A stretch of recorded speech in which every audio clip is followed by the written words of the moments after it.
Embed from Getty Images Rolling back the clock to a time when the English leagues were dominated by strength and power. The evolution of football in England has been one of the most radical changes in any sport. From the abolition of the back pass rule, forcing defensive units to become more aware and adaptable on the ball, to the injection of pace and technique from foreign shores, football is a game ever changing, radicalizing and moving forward. Rarely, if ever, does one succeed in such an environment by reverting to ways of old. However, taking a past tactic and reinventing it is an art form in itself, and one led by the genius of managers such as Diego Simeone and Jurgen Klopp. Only when you come to very boundaries of mastery is it possible to enforce evolution. Identity is a byproduct of this and synonymous with the greatest managerial minds of our time. Where some have influenced the sport as a whole, others' evolutionary rebellion was more narrow, focusing on change within existing systems, rather than the invention of an entirely new philosophy. Any revolution requires special players, ones that believe wholeheartedly in the manager's philosophy and are willing to back it to the hilt. In Guardiola's time at Bayern Munich, the journalist following the team interviewed several players about the way Pep had changed their position and playing style, sometimes having them play 3 or 4 different positions in as many games. Asking them where they would prefer to play, the response from every player was the same: "I will play wherever the manager asks me to play." This wasn't paper talk and blind support. It was a collection of the world's best players opening their minds and embracing the vision of the coach with utter dedication, believing this will make them better as a team and as individuals. This is also about understanding the players, what they are capable of and how they perform best as a team. Bilic inherited a defensive, direct team with a brief to play attacking, entertaining football, and in his first season, he delivered in spades. However, losing such a key piece of the puzzle in Payet, and to a lesser extent Moses, robbed Bilic of the glue that held his masterpiece together.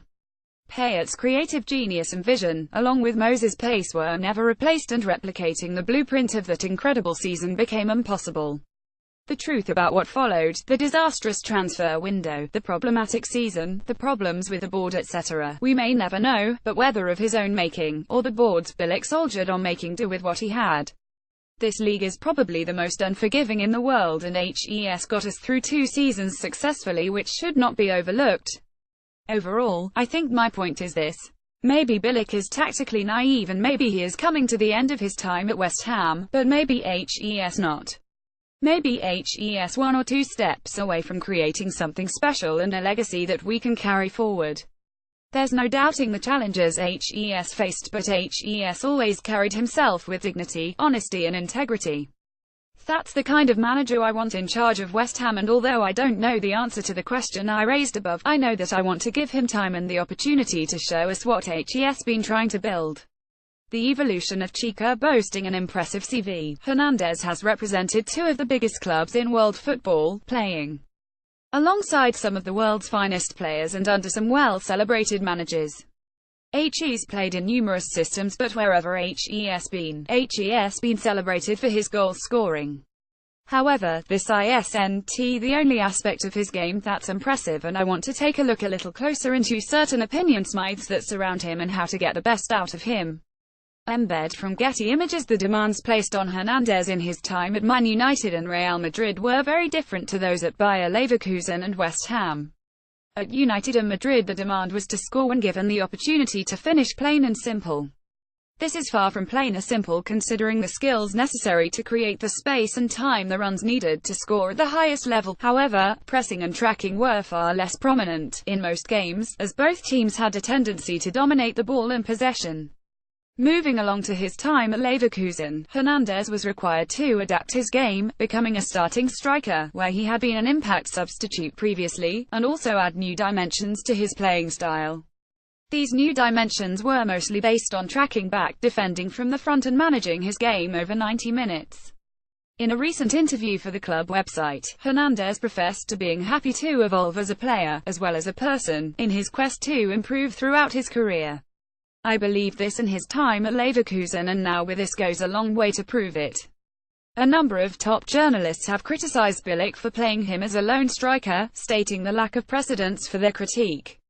This simply isn't true, and if they'd done their homework, they'd know that he was deployed there on a number of occasions for Leverkusen and also at United and Madrid, although to a lesser extent, and it's not as relevant due to the gulf in quality and resources between the teams.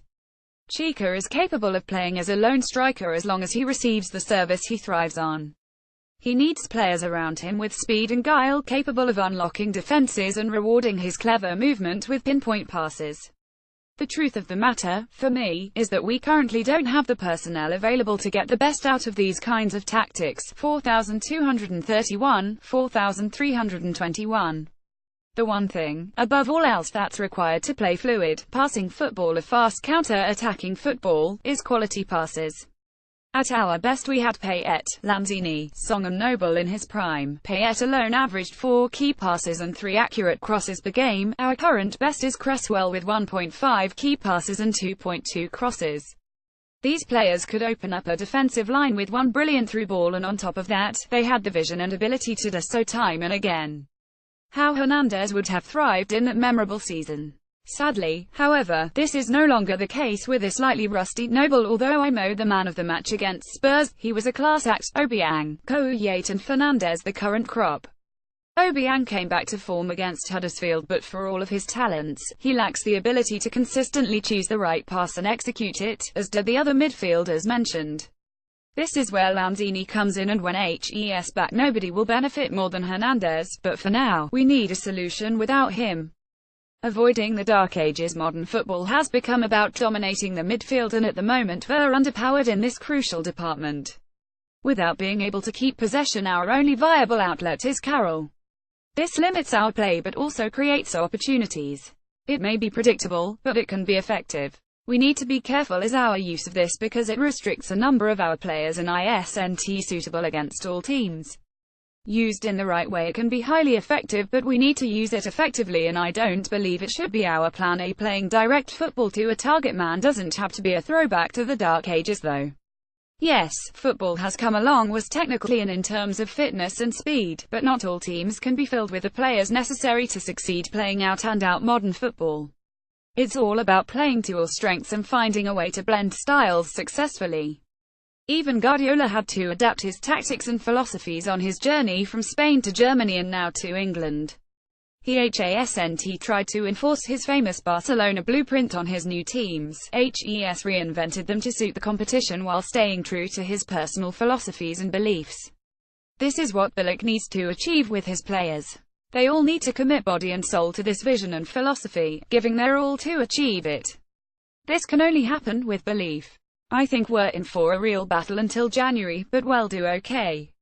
If the board back Bilic, as they absolutely should, and there is no excuse for not doing so unless they choose to part company with him, and we land Carvalho, Danilo or another high-quality central midfielder with excellent passing and the ability to break up play, then I believe Bilic will have the final and arguably most important piece of his puzzle, his masterpiece. Only by giving him this opportunity can we truly know, and personally, I want to find out. COYI